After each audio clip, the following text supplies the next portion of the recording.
Okay, cool. Let's talk about the skateboard real quick. This is a Veymax Mini Monster.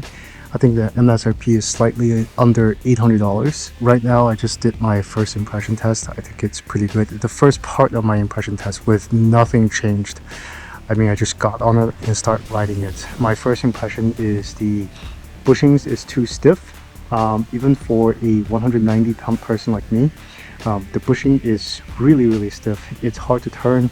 I'm going to have to loosen it up and probably buy new bushings. It's probably something really stiff like 100A or like 98. Aside from difficult to turn, I guess the benefit of that is pretty stable going straight. And I was able to do some speed test. I would say it's definitely a mid-range board. It's nothing like a powerful $1,000 board that you can buy from, you know, other brands for $1,000, you know, like the Meepo Voyager or like the Backfire Zealot X or something like that. If Meepo Voyager and Zealot X's acceleration is a 10 out of 10, then I would say this one feels like a 7 out of 10. And then beginner motors would feel like a 4 or 5 out of 10. This is definitely a step up from beginner motors, such as the Veymax Seashore, which I also reviewed on the channel. This is definitely a lot stronger than that, but it's not all the way up there as a $1,000 electric skateboard.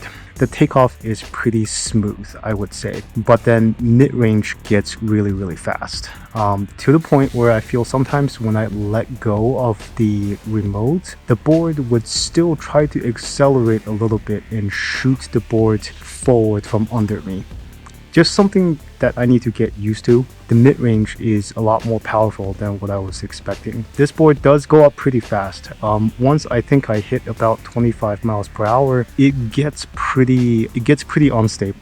Even though it's using stiff bushings, but once it gets to 28 miles per hour, things get very sketchy. I feel a lot of shakes, I feel a lot of instability, and I feel like the deck kind of moves, but the board isn't going anywhere. There's a lot of instability from the current bushing setup that I lose control of the board once it's going very fast.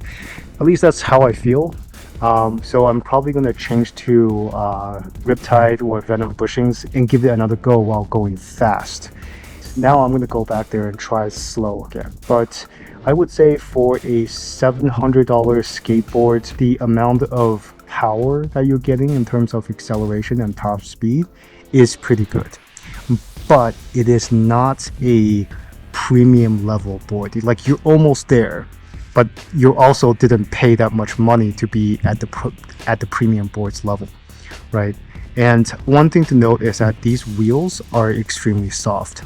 I can't say to their grip just yet. They do feel like these generic soft polyurethane wheels that comes from almost every other board, but this one is especially soft. Every time I enter this parking lot that I'm in, there's like a gap about this tall. I need to ride over that with my PU wheels, and every time it is a hard thump, but this one, it kind of just softly rolled over that. It's a very soft thump. I would say these wheels are super soft. I do like the motor whine as well, especially in the mid-range. The motors sounds very good. I think it even sounds sort of aggressive. If you're not used to the motor screams of loud skateboards, this is actually a very aggressive sound that I do really like.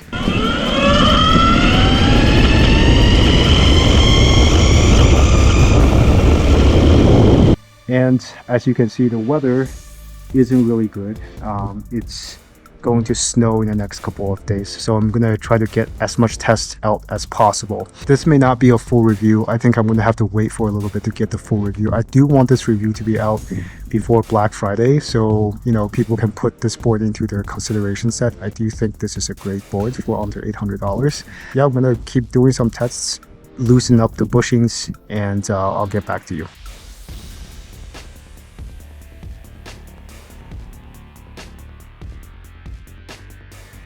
Alright, cool. So, update.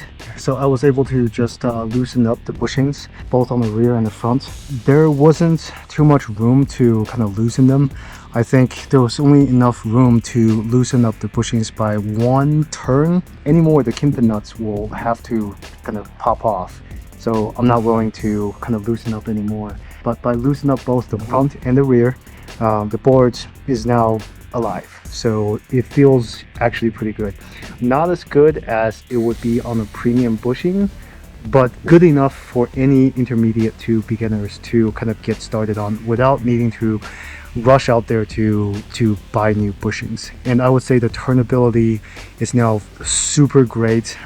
It's super turnable, but also no wheel bites. It's very nimble.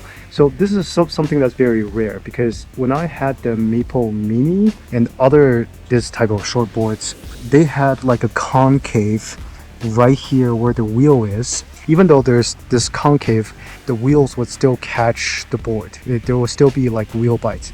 But the good thing about this board is that there is no wheel bites at all.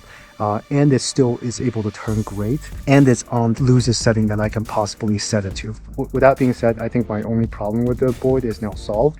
It's great turning, accelerates very well for its price range. I can't say anything about range because it's super cold now. It would be unfair to do a range test. I know it won't do well in this type of cold weather. It does come with a free kicktail as well. I know some other boards in this category, especially from Meepo, they don't have this thing for some reason for their short boards. I wouldn't recommend getting bigger wheels on this because right now I think these are using 90mm and they're so close to catching wheel bites. If you're using like Cloud Wheel 105s, you're going to get wheel bites, and that's not good, right? So you're kind of stuck with these type of smaller wheels.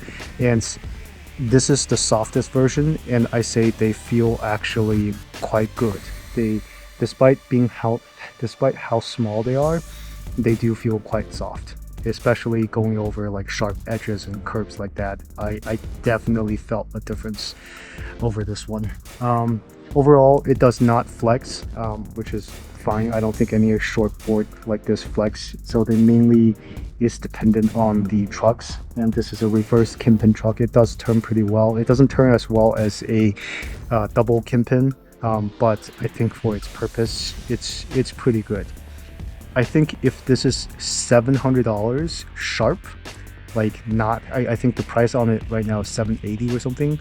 If this is $700 sharp, it will be a super value buy. But right now at $779, I think that's the price. It's like it's an okay deal, because right now I think if you spend just about $200 more, you get some super powerful boards that could way outclass them.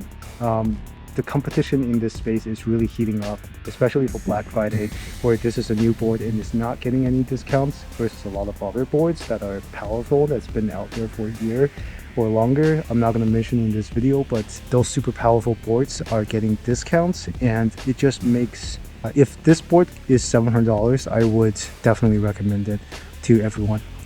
It's also got the remote start. Click on it, the board starts. I think it only holds for 24 hours. If you don't touch it for 24 hours, you'll still need to bend down and touch this again. And I have another problem with this, is this thing, charger cover, doesn't seem to want to stay in. It keeps popping out. Probably small issue, but I think the build quality and the way that everything is designed and angled, I like it. I do like some of the designs on the bottom.